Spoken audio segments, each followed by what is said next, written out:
You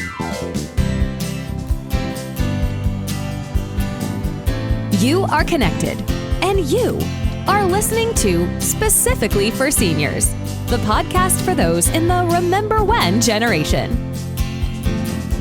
Today's podcast is available everywhere you listen to podcasts and with video at Specifically for Seniors YouTube channel. Now, here's your host, Dr. Larry Barsh.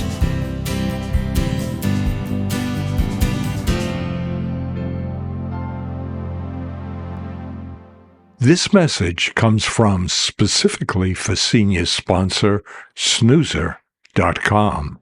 That's SNEWSER.com.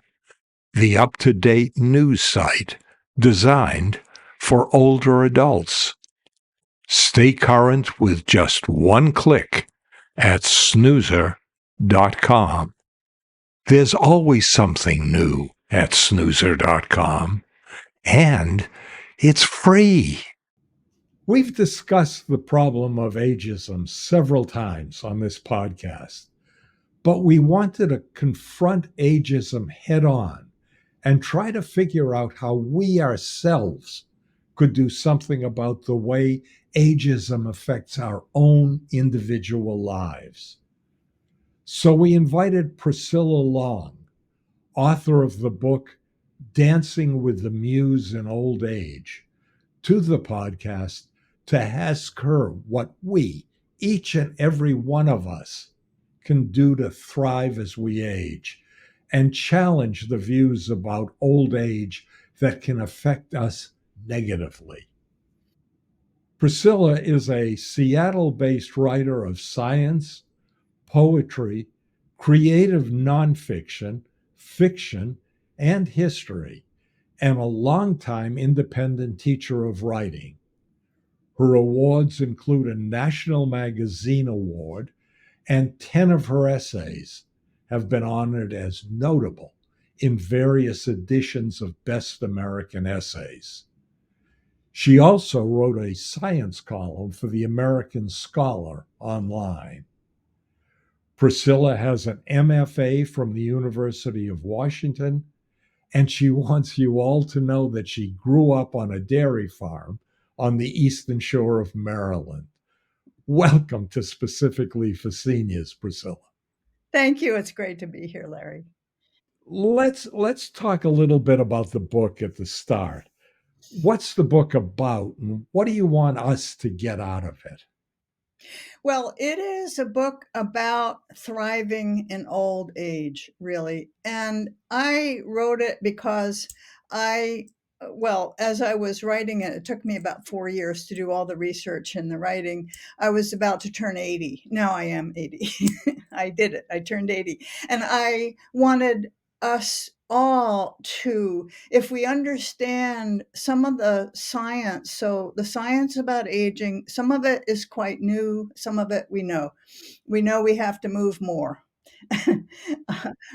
But some of it is quite new. So it lays out the science, and it has hundreds of models of which I felt I need models to go into this new era of my life. I need models who are dynamic, creative, engaged with their communities, engaged with some kind of work. And since I'm in the arts, most of the models, but not all, are in the arts. Also, as we know, our attitudes toward our own aging and toward other old people have a profound effect on our own well-being. Just a profound. In fact, of course, we all know about Becca Levy's work, and that internalized ageism, and ageism, even the ageism of young people, takes 7 years off your life, period. And that's not even, I'm sure, the worst of it, because it's quality of life also. So I wanted the book to have the science, to have many, many models and their stories. And also at the end of each chapter, there's a section called Composing Our Lives, which is, of course, taken from Mary Catherine Bateson has a book composing, I think it's called Composing a Life. And so composing our lives. So there are questions that we can write on for 10 minutes, 5 minutes, 10 minutes, that sort of to as a self-examination of how are we doing, in terms of, whatever, connecting with people, in terms of moving more. Can we move 5%? No crash diets here, but could we could we find a passion, or do we have a passion that we could pursue? And by passion, people think you have to feel passionate all the time. So no, uh, but it's about having a work and going back to it every day. Um, What inspired you to write Dancing with the Muse? well, it was the fact that I was turning 80, which to me was shocking. Why was it shocking? Because many of us are turning 80. I think because of the ageism that we all grew up with. I think the oldest I've ever felt is 40 when I thought, oh, now life is over. It's like I know everything now. And so I just felt the need to uh, be conscious and aware of what was coming. And I have to say that, and so the many models like Wayne Thiebaud, the painter, starting a new body of work at the age of 98, his clown. That's the kind of model I need. Thank you. Mhm. and and people like the photographer Imogen Cunningham, who worked up till the last week of her life in her 90s, this fabulous art photographer. And and there are many more models. I found so many. It's not like, oh, this is very rare. No, this is very common. I have a huge file of spectacular elders who didn't make it into the book. So, and they keep coming up. So, and many of them are actually much older than I am. And that's I want to talk more about the models later on, okay. but what is your personal take on the negativity associated with old age? It's it's a terrible thing. I mean, it's very, very, very destructive personally in turn. And actually it's related to negativity about creativity. If you have ambitions, no matter how old you are, if you have ambitions to do something creative. I think Mary Kay Ash, who was a some kind of entrepreneur, said, "If you think you can, you can. If you think you can't, you are right." And so the point is that with creativity and with aging, if you have a negative attitude, and they're all around us, as we know, they're all around us. And if you don't resist them, so basically, if you don't resist them, they're affecting us all. And you think, oh, you get up and you think, oh, well, I'm too old for this, or you think, so since I'm this age, I really can't do this anymore, or I wish I could. I've heard these things. These are not made up. I've heard them since since I'm 56. It's too late for me to learn how to write a novel, and things like that. And or like in my case, well, I've written seven books. Yeah, seven. I've published 7 books, and I've published a lot of other things. And I could say, oh, Well, that was pretty good. So now I can, well, no. So my ambition is to write 10 more books, and I I don't know if I'll succeed, but um, I feel that in terms of creative work and in terms of um, the way it's affected me a lot is I'm not an for example, I'm not an athletic person at all. I do not like sports. I don't enjoy sports, and I'm not athletic, and I can't see to catch a ball. And so, but I walk my 10,000 steps every day because I have read the science. And so and I do my weights, and I've found that I can do it. And it's enjoyable actually, but I found that I can do it, and partly because I have read the science just over and over and over again, and it's like we should do this, and I should do this. So this book has already very much helped me. There were a couple of sentences at the very beginning of the book that stuck with me. You said, old age is a prime time to flourish in creative. Old age is a good time to get your words straight. Old age is a prime time to flourish in creative productivity. It is also a prime time to begin creative work. Tell me Yes, about that. yes. Of course, numbers of the models started late, very late, and I think our most famous example of that is Anna Mary Robertson Moses, who used to be called Grandma. I'm part of the campaign to start calling her by her name. Um, uh, but it's a prime time because in partly because we know a lot. We have a lot of, even if we are going into something entirely new, we have by this time meta skills. We know how to work.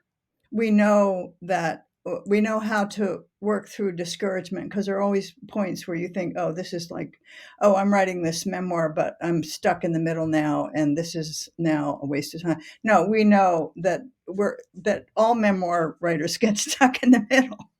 That's just the way it is, or novel writers, or poetry writers. So we have these skills. We probably have more time. Our children, if we have children, are probably out of the house, and or if they're in the house, they're not babies anymore. So and so there's a kind of, if one chooses to pursue a new um, uh, a new work, it is a prime time to do it. And if in the situation where someone has worked within a business or corporation or institution or hospital or a career, and has decided, well, I mean, there's such a thing as not retiring. So that's one thing. And Daniel Levitin, who wrote that book, Successful Aging, I think, says the best thing to do is don't retire. But I don't entirely agree with that. I mean, creative workers tend to not retire. I mean, I plan to never retire. But there's such a thing as saying, okay, enough is enough. I've done this now, and now I want to do something else. But you can retire to a new life of a new work. And so it is the prime time for that, because we have advantages. Old people tend to be more stable emotionally. That's a great advantage in doing any kind of work. Old people tend to be happier. I don't know how well known that is as a fact, but it's very well studied. Old people and young people are much happier than middle-aged people. I mean, there's a lot of stress in middle age, and and not so much time often. Old people have the advantage of uh, having time to learn, where and this is Rachel Wu's work, the neuroscientist, and her team, that their idea, or their studies, it's not just an idea, but their studies are that middle-aged people, they at middle age, we're very busy. We're very busy. We're paying off the mortgage, probably. Our children are teenagers. It's just enough to do. Like, thank you. I don't have time to learn the guitar right now. No. And middle-aged people are very accomplished, and they're very they might be hopefully flourishing in their trade, their job, their profession, their career, but they're not learning much new. They're going on past knowledge, past experience. And in older age, we now have the opportunity to really start again and to learn new things, really new things.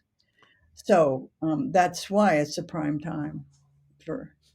So, in your book, you talk about older people being happier, and you get into some actual examples of people who are happy in old age, like Imogen Cunningham and Twyla Tharp.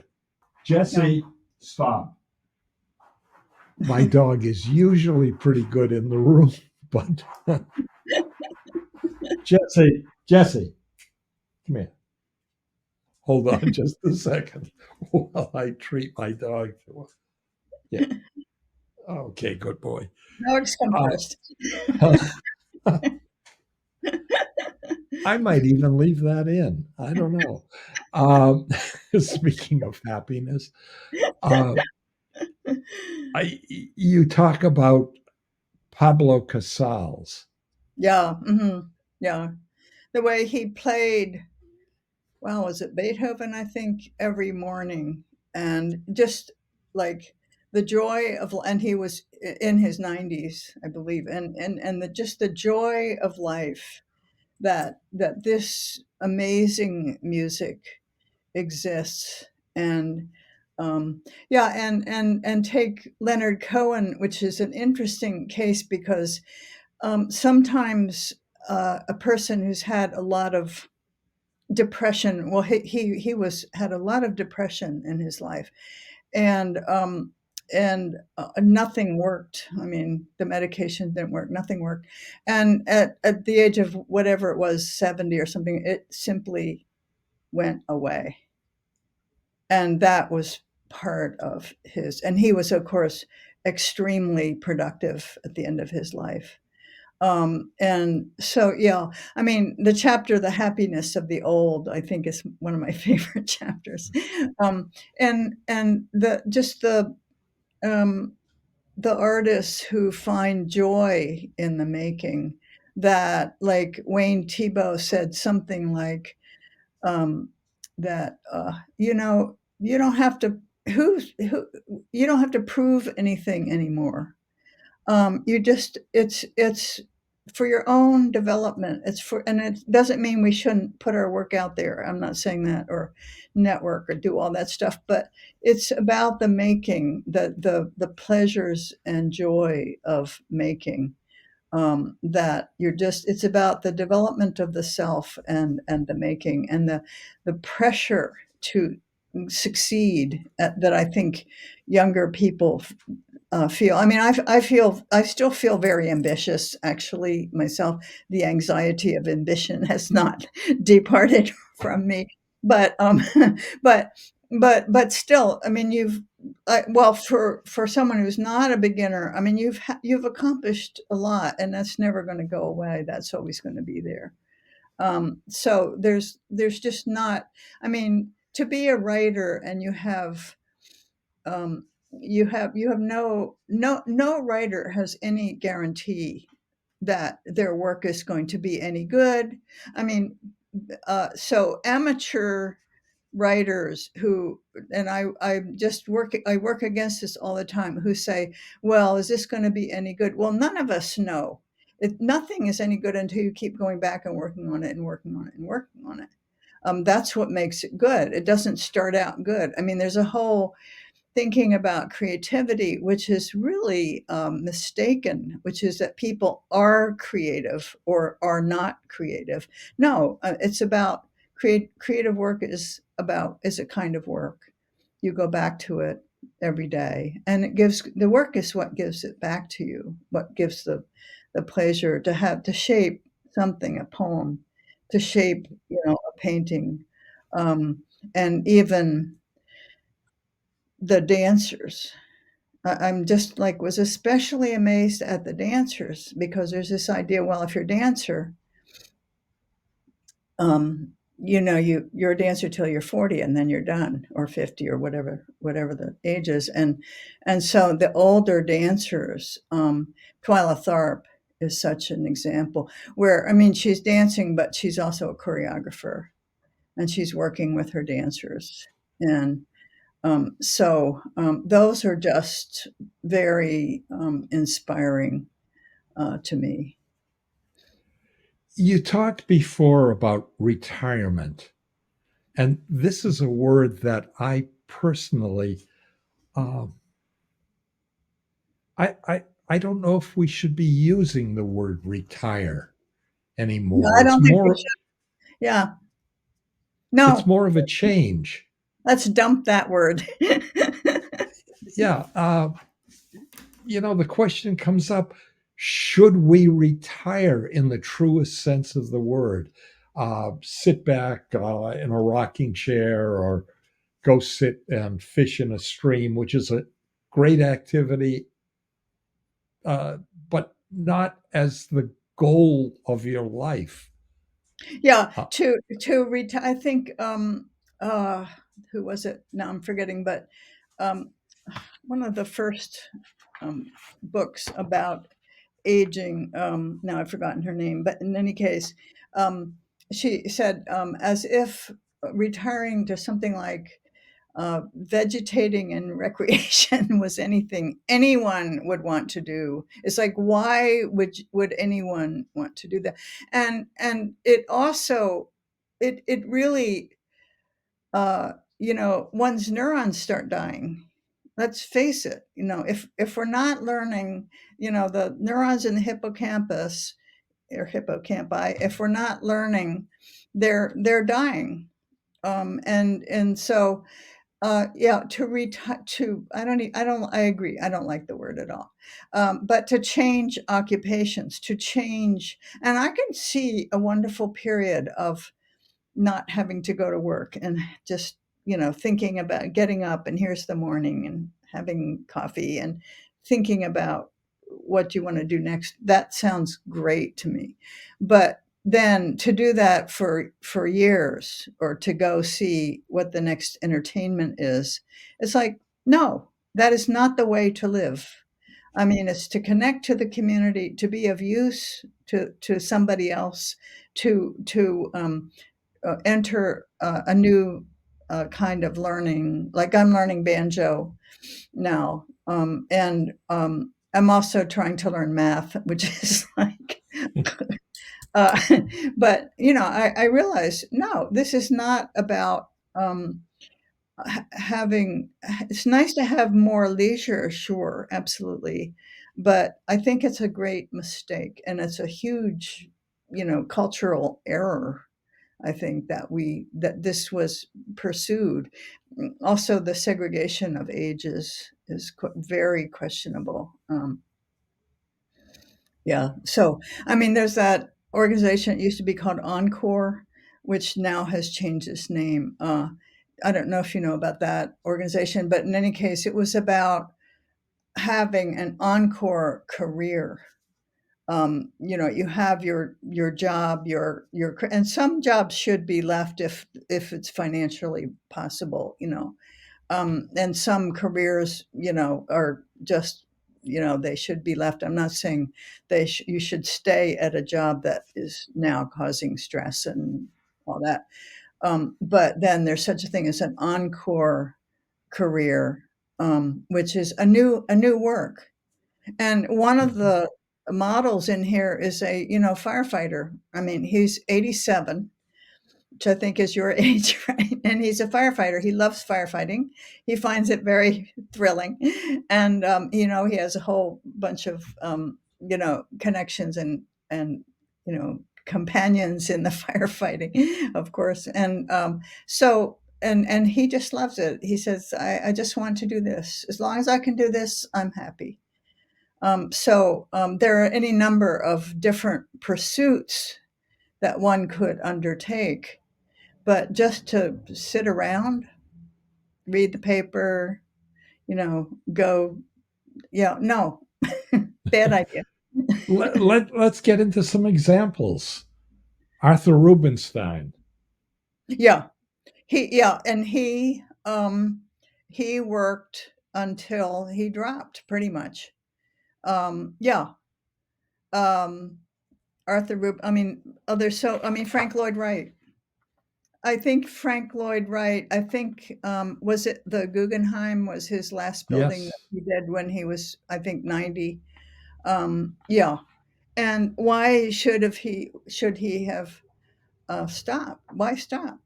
He loved his work, and each work was a new challenge. It's not, when you're creating something, you're not just, it's not factory production. I mean, each work is a new challenge. It has new challenges and new things that you have to work with. And speaking of architects, Frank Gehry. I think he was on. I think it was him that was on NPR or something, and they said, "Well, you're 80, whatever he is, and so you're not planning to retire?" And he goes, "I wouldn't know what to do if I have no idea what I would do if I can't even go on vacation." So, and then less well known, like I found out about Ellen Gray, who was I believe she was Scottish, but she was an architect who worked in Europe.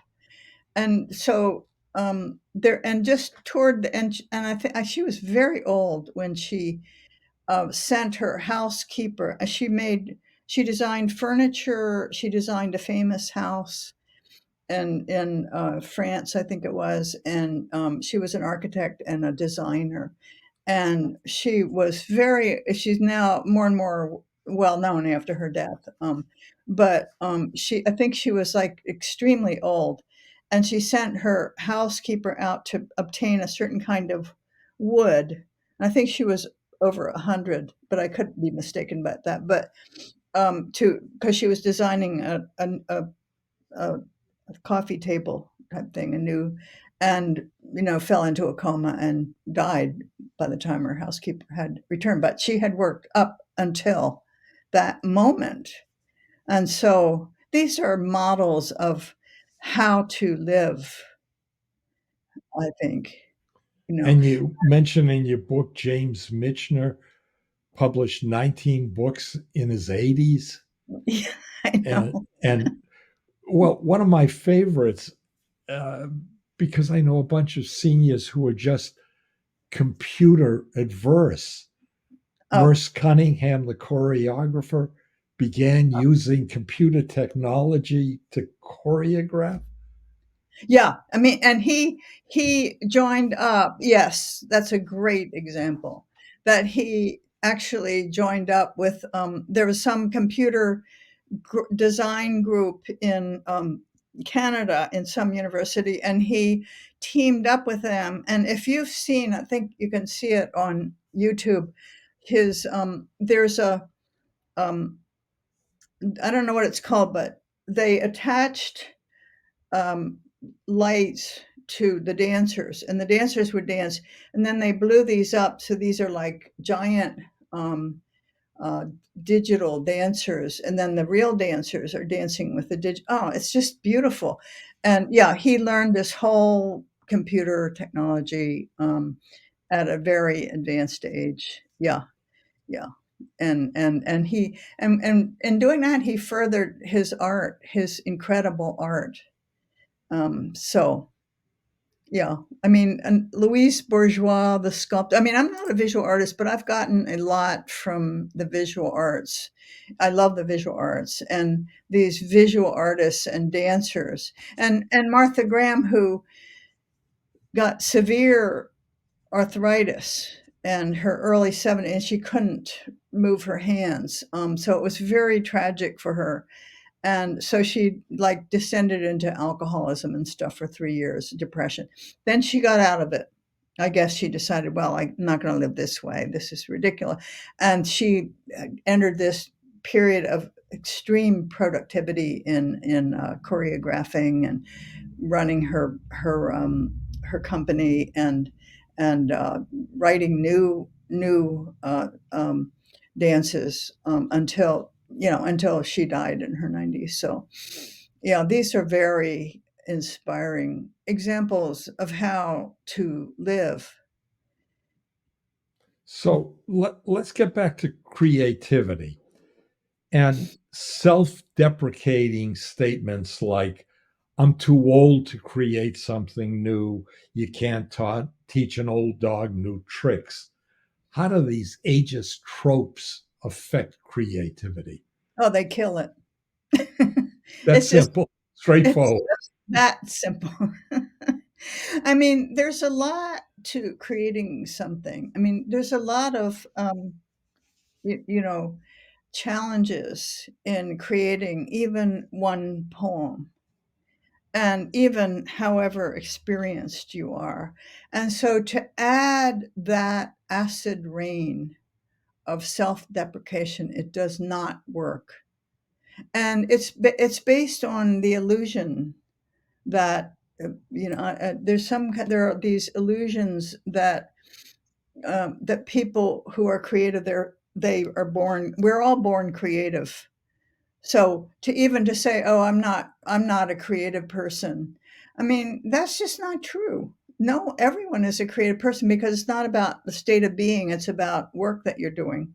So there's enough challenges, and if there weren't challenges, it wouldn't be any fun. So that's good that there are challenges. Try writing a novel. It's not easy. And there's a lot to learn. So to add on top of it, oh, I'm too old to do this, it simply does not work.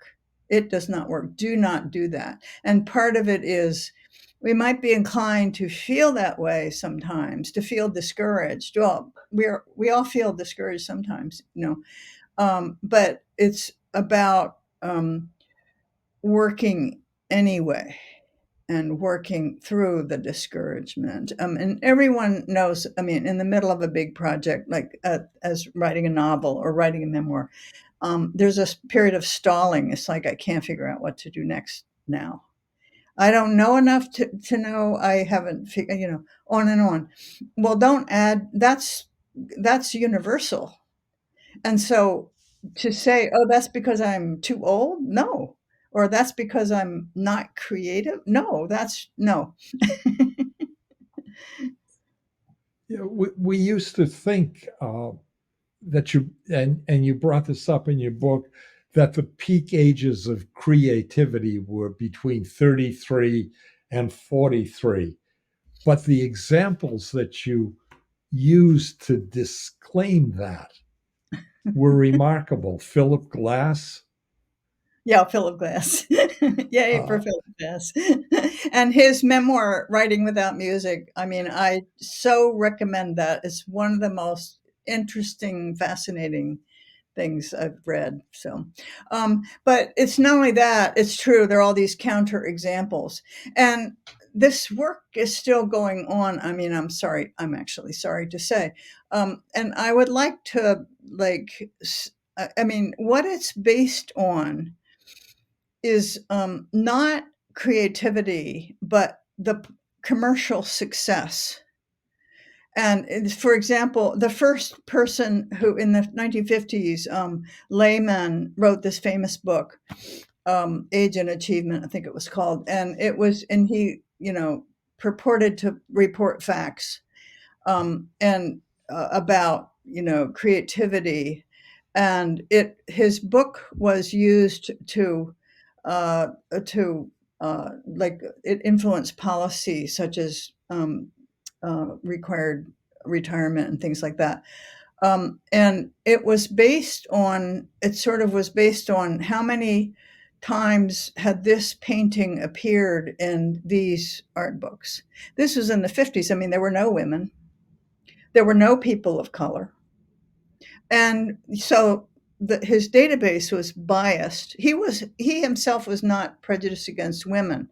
I mean, he said, no, here's this one and that one. I mean, he couldn't make a very long list, but, there were women artists working, but they were not visible in the culture. They weren't very visible in the culture, but also and this work goes on. I mean, like there was some German sociologist who talks about the most creative, composers, blah blah, and Dean Keith Simonton, who really objects to this work being used to say that a very old person, can't be highly productive and highly creative and highly original.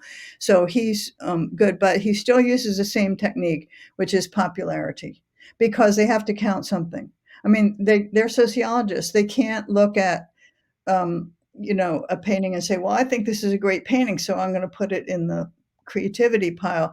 Instead, it is how many, times it's played on the radio, how many times it's performed, how many times has this poem appeared in anthologies. This is not about creativity. And there's this fabulous book, which is very interesting. And let me see if I can dredge up the name of it. And this book has on through many different fields, has an example of a world famous achiever and another achiever who is just as good but is totally unknown. And so why is that? Had to do with networking. It had to do with the one was very good at networking and the other was terrible at and we need to network. I mean, I'm not against networking, but it's not about creativity. It's about in how you gain visibility and influence. And so it's not about the peak ages of creativity. It's not about that. And so I should dredge up this. You see, yeah, it's Albert Laszlo Barabasi's, and it's called The Formula, The Universal Laws of Success. And with a name like that, I would have thought, well, I'm not going to read that book. It couldn't be, but it was reviewed in the magazine Science. So I thought, oh, okay. And it's a very interesting book. And it really counters the whole peak ages of creativity idea, even though he does not mention that in the book. But it peak ages of creativity is about how visible in the culture a piece of work is, or a creator's body of work is. That's what it's about. And so I think we can disregard the whole field. And then, not to mention the many, many counter examples, which they all agree, there are all these counter examples. So they all agree with that. But even the statistics about the Nobel Prize, first of all, there are counter examples like Barbara McClintock's, and others, but also you can't get the Nobel after you're dead. And there's such a thing as doing a work, but then it has to be cited. It has to be, there's this gradual process of it being recognized. And so often then the person is dead before it's fully recognized. And so anyway. So in addition to being a creator, you have to be socially active, uh, networking active. Well, you don't, I mean, so for our own well being, we need to connect with other people. We know that. But it's true. There's something to that, but it's also true that, like, as I spoke to a senior living place, and some of those very active creators in that particular place that I spoke to said there's just a great pleasure in making something, and then and I'm very influenced by Paulus Berenson, the potter, and he wrote a very famous book that not when he was old, making one's way in clay, I think it was called, and it was for potters, but it became very famous outside the world of pottery because it's about making art, and it was about everyone has their own art, and part of it was about what do you do with all these pots, and one suggestion is put them out in the woods. So, I mean, if we're going to be a poet or going to be a novelist, yes, we should meet others and connect with others. But it's also true as older people, whatever we're doing, we need to connect with others.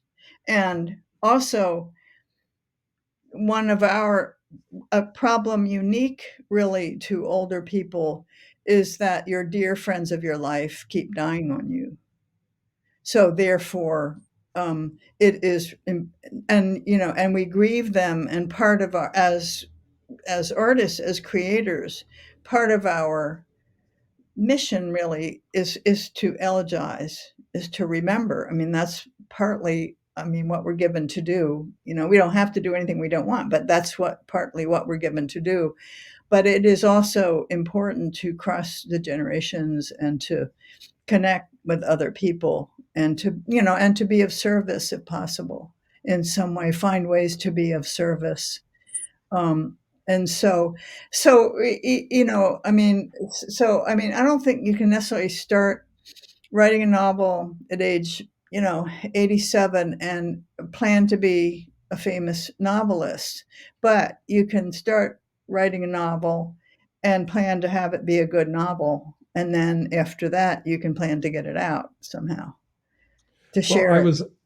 I was asking more on a personal level as someone who recently started podcasting and having guests like you on the podcast with a message that should be heard by more people. Yeah. Hmm. Uh, Yes, then how networking. to Yes. network it to Yes, get then you're the right. messages out. Yeah. Not my message, but the message of guests like Yeah, yours. yeah, and your message also. Yeah, and so networking yeah, on that level, yes, absolutely. And it's a constant process. It's a constant effort to connect, to I don't know, I mean, use the social media, but I mean, we're absolutely bombarded with stuff. We're just bombarded. I mean, with blogs, with podcasts, with emails, with uh, newsletters. We're just with TikTok, with on and on. And so we have to network, and we have to, on my level, I mean, I send my work out all the time, and that's what I feel I need to do. And I also get like blizzards of rejections, even though I'm like pretty successful. But you don't see the blizzards of rejection. But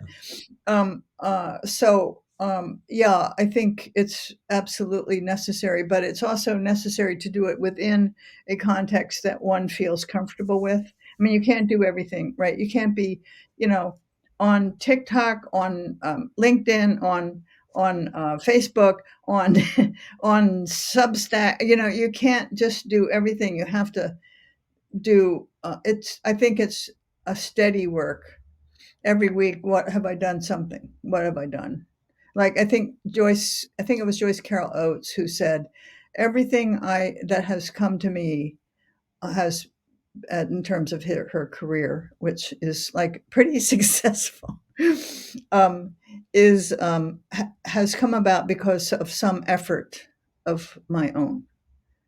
So yeah, and yeah, I think that that's what we have to do. If I'm talking about ongoing work that we're doing, we also have to get it out there in the world somehow. At the very end of your book, you use a phrase that's a good place to end the discussion. You use the phrase, shape a new sort of old age. Mm-hmm. What did you mean by that? I think what we're doing right here, I think that if with any luck, are many people who are really working against ageism, but not only, and that's very important, and not only against ageism, but for a kind of life which anyone would envy to live. And I think it's an ongoing process, and part of it is that we're modeling how to do it for younger people. And by the way, I should say that there's all this evidence that ageism against old people is really harmful to young people. And so part of the mission is to model this is how it works. It doesn't work in some old way that you might think. And I think that younger people who have older relatives who are dynamic and creative and productive and connected to their communities are at a huge advantage. But anyway, we're here for anyone who doesn't have and models we know that models are very important whatever age you are. Models of creativity. Like when I was growing up as a girl on the Eastern Shore of Maryland, I did not really know that there were female artists. Like, really? I mean, except I thought Juan Miro, the Spanish artist, was a woman. That was very fortunate. But because his name is spelled Joan. So, but the same color you are, the same sex, the same gender, all that is all very important. Well, as old people, it's also very important to have models, and then we become models for others in the way we live.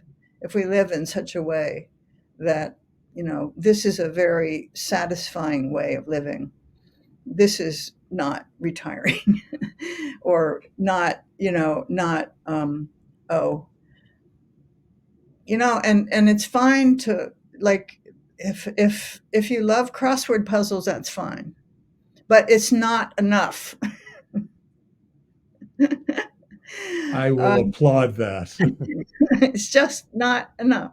If you want to go on a cruise, great, but just going on cruises, no. What is your dream? What is your dream? What was your dream that you could go back to? Priscilla, your book, I'm going to hold it up for people who want to see the cover. Dancing with the Muse in Old Age. Inspiring read. I recommend it to listeners very highly. Where can they get a copy of their own? Anywhere you buy books, it's available. Anywhere you buy books. Yeah. I mean, where do you buy your books? Priscilla, It's on the Big A, of course, but it's also on, Barnes and Noble. It's also any independent bookstore either has it or can easily obtain it. So, Thank you so much for coming on. thank you. This has been enlightening and a lot of fun being with you. And please excuse the fact that my dog was running around your in the dog background. Thank you so much for having me. It was great. It's been a pleasure. Thanks.